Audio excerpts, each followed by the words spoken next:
The hearing will come to order. First, I'd like to take this opportunity to welcome everyone to the Asia and Pacific Subcommittee's first hearing of the 114th Congress. As many of you know, I've spent a significant amount of time living and working in the region, and I'm honored to serve as the committee of this important, as the chairman of this important subcommittee. I look forward to working with all the committee members to conduct rigorous oversight of our nation's foreign policy and spending decisions in this critical region of the globe. Since President Obama announced his administration's rebalance to Asia several years ago, the United States has struggled to maintain its priorities to the region. While recognizing the significance of the Asia-Pacific, fiscal austerity at home, instability and conflict in the Middle East and Eastern Europe have diverted U.S. attention away, and the United States struggles to convince our allies and security partners of our commitment to the region.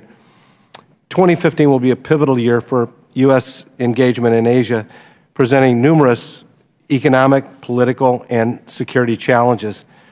Today, we hope not only to hear about the prospects and obstacles facing the rebalance, but how we could better operationalize our resources to lend greater credence to our objectives in Asia in the medium to long term. This year, we may see the potential passage of the Trans-Pacific Partnership, a 12-member nation trade and investment treaty with Asia-Pacific countries. And there's no doubt that the economic opportunities in the Asia-Pacific are unparalleled. Current negotiating member nations amount for 37% of total U.S. goods and services trade, so its passage has the prospect to vastly bolster our economic well-being. 2015 will also be a year of continued instability and conflict. In addition to persistent challenges in Asia, such as human trafficking, terrorism, human rights violations, catastrophic natural disasters, widespread corruption, and ethnic strife, new conflicts and threats will most certainly emerge. North Korea continues to egregiously violate international norms, from its cyber attack on Sony Entertainment Pictures late last year to its continued violation of human rights, to its continued pursuit of nuclear weapons capabilities. Pakistan continues to harbor terrorists and contribute to the instability in the region and pose a threat to the United States. Various nations' state-sponsored theft of U.S. intellectual property and citizens' personal information present an enduring long-term threat to our economic and national security. This year marks the 70th anniversary of the end of World War II, and Japan's Prime Minister Shinzo Abe has proposed revisiting its interpretation of collective self-defense in light of unprecedented tension between Japan and China. At the same time, the United States and Japan are also revisiting their bilateral defense guidelines. I look forward to hearing what our witnesses think the implications are for the U.S.-Japan alliance. Later this year, we will also look forward to welcoming India's new leader, Prime Minister Narendra Modi, to the United States. As the world's third-largest economy and major Democrat power player in Asia, there is immense potential for collaboration and cooperation. Similarly, India also seeks to balance China's growing dominance in the region, and the United States is poised to play a unique role in this space.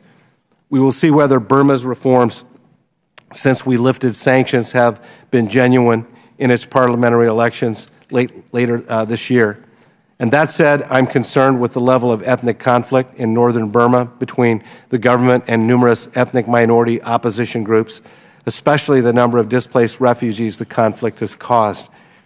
Elsewhere in Southeast Asia, political instability has elevated our concern.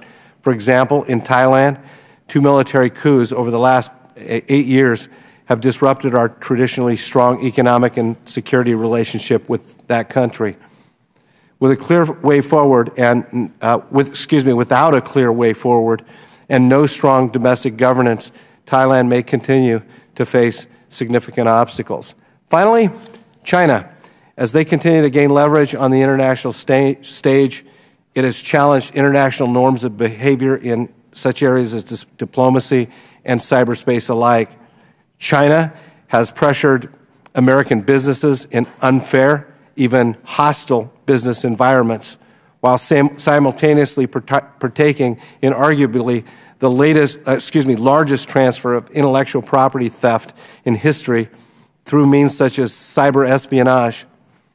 Internally, President Xi Jinping has a brutal anti-corruption campaign to weed out potential opponents while simultaneously clamping down on civilian freedom of expression and access to information. At the same time, China continues to modernize its military and weapon systems specifically targeted at Taiwan and the United States and U.S. allied assets. In the maritime space, China continues to aggravate tensions in the East and South China Seas with its buildup of islands in contested waters and with its aggressive, expansionist behavior against its neighbors such as Japan, Vietnam, and the Philippines under the banner of sovereignty claims. As there is currently no clear solution, I would certainly be interested in hearing from our witnesses today how we can best prevent conflict from escalating and arbitrate these disputes. China is ostensibly a major factor of the U.S. rebalance, though by no means should our attention to China come at the expense of our commitments, other commitments in the region. Our alliances with Japan, South Korea, Philippines, Australia, and Thailand could help secure cooperation and compliance with international norms. I really hope that the witnesses will be able to address how the United States can best focus our time and our assets to the rebalance, how we can improve commercial ties, how trade deals like TPP can help, how we can support democratic governance and transitions, how we can best support our allies and friends in the region. An improved understanding of U.S. opportunities and challenges in Asia will undoubtedly inform our engagement in the region. I look forward to hearing the distinguished witnesses this morning, and I now yield to Mr. Sherman, the ranking member of the subcommittee, for his opening remarks.